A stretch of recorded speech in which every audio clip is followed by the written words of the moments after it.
ভাইরা আমার, দেশে একটু আমার সময় কম, আব্বাস ভাই বক্তব্য রাখবেন। সব দল মিলে আলোচনা করছেন, খুব ভালো, প্লিজ। সব দল মিলে আলোচনা করছেন, এটি অত্যন্ত শুভ সংবাদ। বাংলাদেশে দীর্ঘদিন পর সব পার্টি মিলে একত্র হয়েছে, তারা দেশের সমস্যাগুলো সমাধান করবার চেষ্টা করছেন। এই বিগত 15-16টি বছর সারা বাংলাদেশ চালিয়েছে। যদি কেউ বলেন এক দল চালিয়েছে, সেটি ভুল কথা। এক দল না, এক মহিলা সারা বাংলাদেশ চালিয়েছে। উনি অর্থমন্ত্রী, উনি প্রধানমন্ত্রী, উনি স্বরাষ্ট্রমন্ত্রী, উনি সব। ভাইরা আমার, অর্ধ পাগল একজন মহিলা দেশ চালিয়েছেন। কখনো বলেছেন প্রফেসর ইউনূস সাহেবকে ধাক্কা মারবেন, কখনো বলেছেন বেগম খালেদা জিয়াকে পদ্মা সেতুর উপর থেকে টুক করে ফেলে দিবেন। আমরা যখন আমাদের নেত্রীর সুচিকিৎসার দাবি জানিয়েছি, উনি বলেছেন বয়স তো 80 হলো, প্রতিদিন তো শুনি যায় যায়, প্রতিদিন তো শুনি এই বুঝি মরে মরে, এত কান্নাকাটি করার কি আছে? এমন অপ্রকৃতিস্থ অর্ধ পাগল উন্মাদ 16 বছর এই দেশ চালিয়েছেন। ভাবতেও ভালো লাগে, এই উদ্ভট মহিলার কাছ থেকে আমরা রক্ষা পেয়েছি। এখন সব দল মিলে দেশ চালাবে, তাই ভালো। সেখানে আলাপ আলোচনা হচ্ছে, সংলাপ হচ্ছে, কিন্তু আমরা বলতে চাই সংলাপের লক্ষ্য যেন থাকে দেশের মঙ্গল, জনগণের স্বার্থ রক্ষা। যদি সংলাপের লক্ষ্য থাকে বিএনপিকে টার্গেট করে বিএনপির হাত পা বেঁধে ফেলা, তাহলে কিন্তু সারা বাংলাদেশের মানুষ তা মানবে না, কোনোভাবেই মানবে না। আমরা বলি না সব দল বিএনপিকে সাপোর্ট করবে, আমরা বলি না সব দল বিএনপিকে পছন্দ করবে, তা হয় না। তাহলে তো তারা বিএনপি করত। কিন্তু সাপোর্ট না করা এক জিনিস, পছন্দ না করা এক জিনিস, আর বিরোধিতা করা, ক্ষতি করা ভিন্ন জিনিস। যদি কেউ বিএনপির বিরোধিতা করতে চায়, যদি কেউ বিএনপির ক্ষতি করতে চায়, তাদের উদ্দেশ্যে আমি একটি কথা বলতে চাই।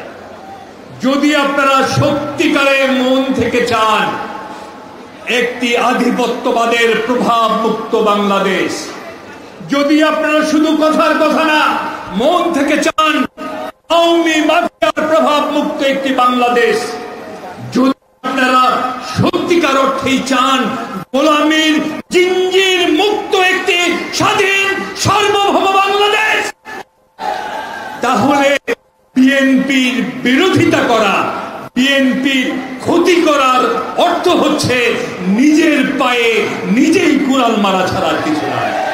কারণ এদেশের দেশপ্রেমিক শক্তি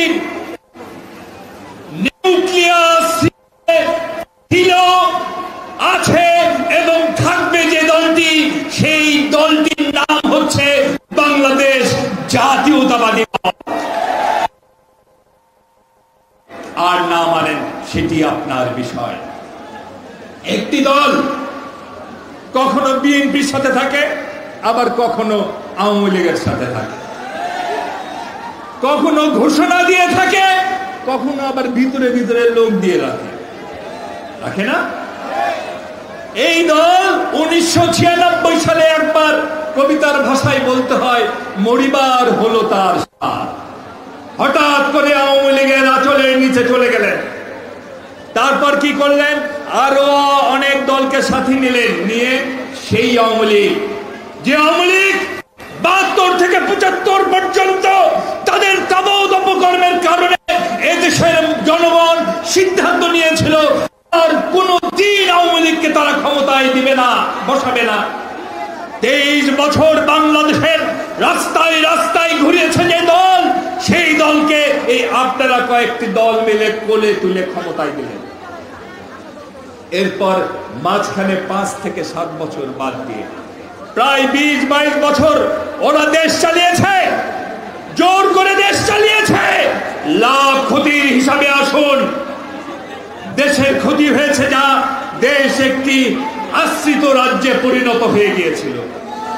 বিএনপির ক্ষতি হয়েছে, আমরা আমাদের অনেক ভাইকে হারিয়েছি, আমাদের অনেক ভাই গুম হয়ে গেছে, অনেক বোনকে হারিয়েছি। আমাদের নেত্রী বছরের পর বছর হেঁটেছেন, আমাদের নেতা জনাব তারেক রহমান অনেক মিথ্যা মামলায় সাজা পেয়েছেন, ওনার ইনোসেন্ট স্ত্রী যিনি রাজনীতি করেন না তাকেও সাজা পেতে হয়েছে। আর আমাদের কথা না হয় বাদই দিলাম, জীবনের কত স্বর্ণোজ্জ্বল দিন আমাদের জেলখানার অন্ধকারে চলে গেছে। এগুলো তো আমাদের ক্ষতি, কিন্তু আপনাদের ক্ষতি হয় নাই। নিজেদের দিকে তাকিয়ে দেখেন, প্রথম সারির নেতা বলতে যাদের আমরা চিনতাম সব উইকেট পড়ে গেছে, ফাঁসিতে ঝুলিয়ে দিয়েছে। এখন আবার সেই একই রাস্তায় হাঁটবার চেষ্টা করছেন। মনে রাখবেন, believing in Awami Leaguer is like believing a little snake in the dark.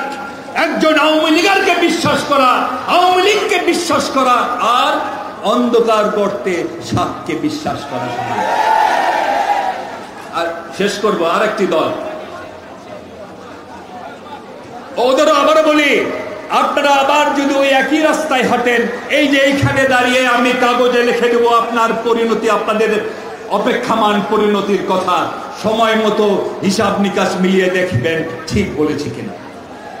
ভাই আমার আরেকটি দল, সেদিন দেখি সেই দলের না, এটা কি নাম কি ওটা, হ্যাঁ ওই দলের এক নেতা দাঁড়িয়ে বক্তব্য রাখছে, চাঁদাবাজ চাঁদাবাজ। কারে চাঁদাবাজ বলেন, কাকে চাঁদাবাজ বলেন আপনারা? আমি ঠিক বুঝতে পারিনি। কদিন পর ওই দলের নেতা এবং নেত্রীরা ওই তাদের দিকেই বলছে এরা হচ্ছে বিশ্ব চাঁদাবাজ। আমরা তো বলি নাই ভাই, ওরা তো আপনাদের ঘরেরই লোক, ঘরের খবর অনেক বেশি জানে। আর বলেছে আগে নাকি আপনারা রিকশায় চড়তেন, এখন গাড়িতে চড়েন।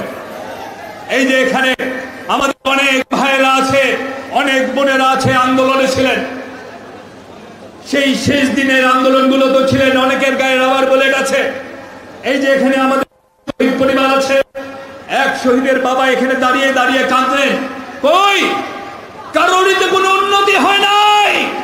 আপনারা রিকশা থেকে বিএমডব্লিউতে চললেন কিভাবে? জনগণ